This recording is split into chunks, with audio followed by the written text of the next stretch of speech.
Part 1. What is SETI project? It is the search of other intelligent life on other planets in the universe. Why do the scientists think there are other intelligent beings that live life in the universe? It is because there are many galaxies in the universe that could support life. Why do the scientists not use rockets to look for intelligent being life in the universe?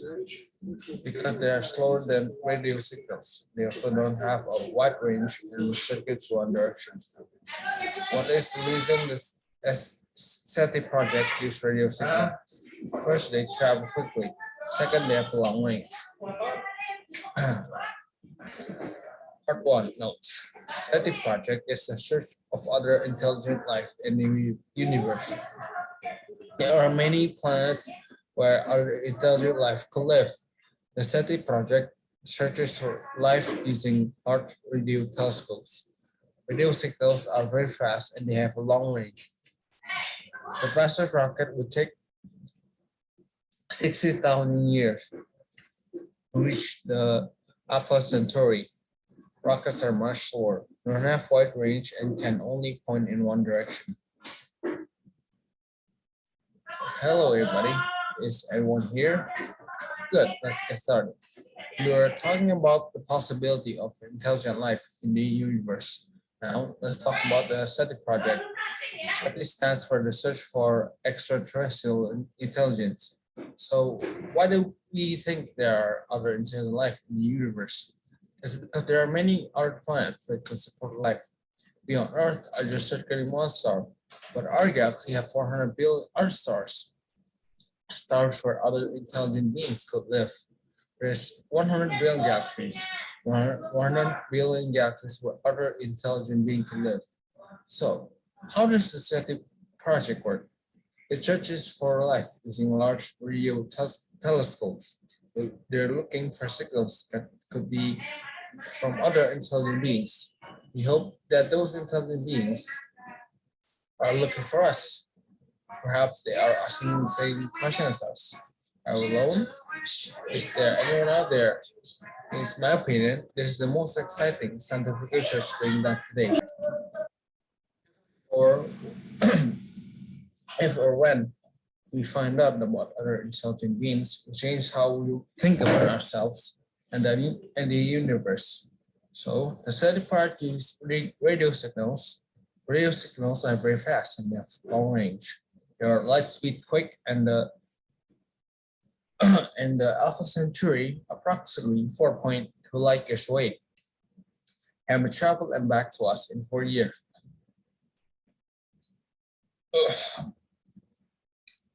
Meanwhile, the fastest rocket would take 60,000 years. Now, speaking of range, they have a good range, but being able to travel to several galaxies. So, we'll be able to get radio signals that some are intelligent beings will take us. Why don't we use rockets to find them? Good question. As an answer to that question, rockets are much slower and that they don't have a wide range. To add on that, we can only look in one direction while radio signals can be sent out everywhere in the universe. Part 2. Ant works while the grasshopper lays around. Winter came and the grasshopper famishes. The grasshopper asked the ants for help. The ants refused.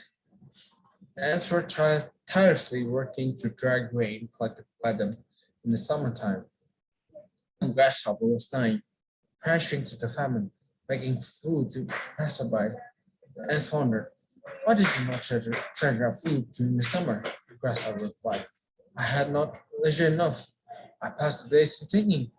They then said in derision, if you were foolish enough to sing all the summer, you must dance supperless to bed in winter. Part 3. Ichabod Crane went to Sleepy Hollow, New York from Connecticut. Ichabod is a schoolmaster and teaches singing lessons. The headless horseman is the folklore of the village. Ichabod fell in love with Katrina Van Tassel, whose father is Douglas Van Tassel. Ron Bones also wants to call Katrina. Ron decided he will prank Ichabod. On his way, he meets the Headless Horseman. The Headless Horseman hurls his head to Ichabod, knocking him off the horse. He never went back to Sleepy Hollow after that. Ichabod Crane came to Sleepy Hollow, New York, from his home, Connecticut, to be the schoolmaster of the village. Sleepy Hollow is a peculiar town as if some kind of spell has been casted. Its residents all seem to move a bit slower and they dream more. They are more prone to believe in the supernatural. Maybe because its residents are almost all descended from its original Dutch settlers. It has more than its fair share of supernatural occurrences, or at least stories of them. The Headless Horseman is said to be the famous supernatural phenomenon.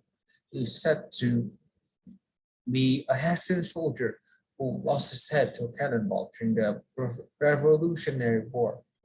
The horseman is seen most often running by church, where local historians said he was buried. It's believed to be always in search of his head. Ichabod is fascinated by the story, especially interested and prone to believe in tales of the supernatural. Ichabod may be a strict teacher, but certainly not a cruel one. He only gave punishments of the rod to those who could handle it. Ichabod makes almost no money, and it is customary in the village for the farmers whose sons he teaches to feed and board him in rotation. After that, Ichabod makes some extra money teaching singing lessons. He prides himself greatly on his magnificent voice. This arrangement keeps him employed and gives him many opportunities to hear ghost stories from the farmer's wives and eat meals like the farmer's daughters.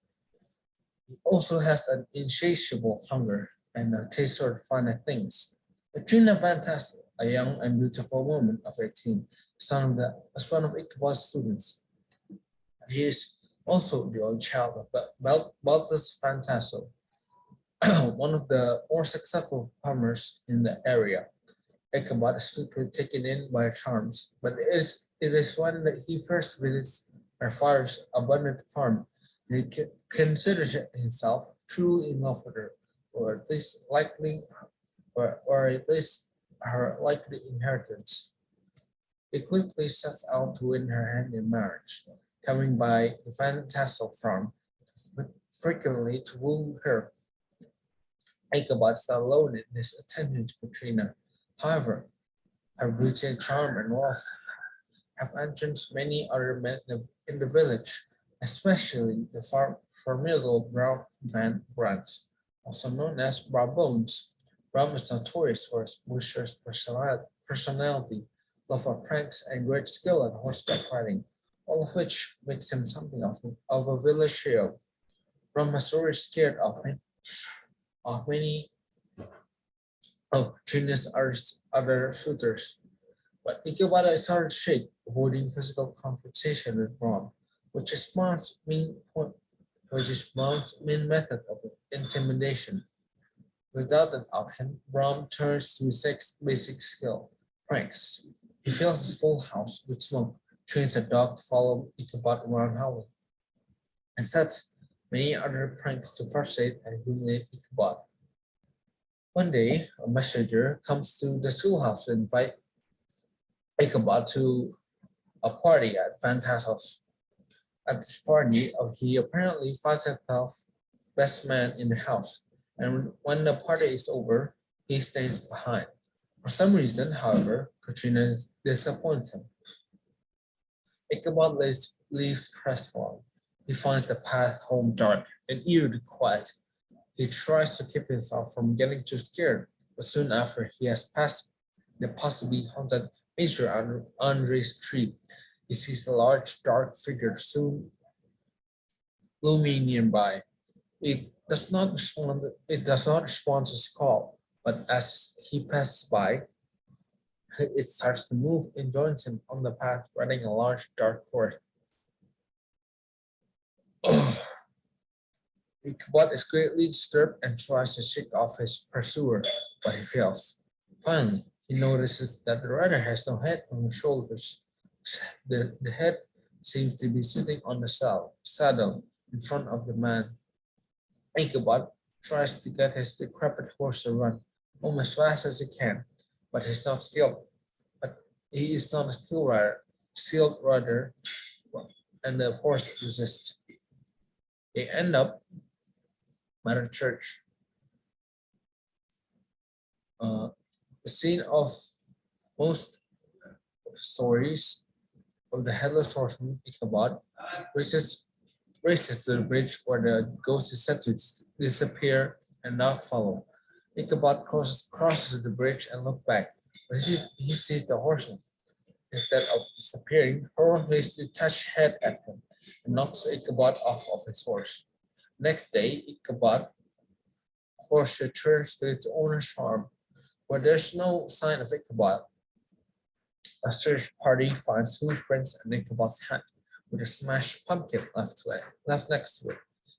Ichabod is never heard from again in Sleepy Hollow.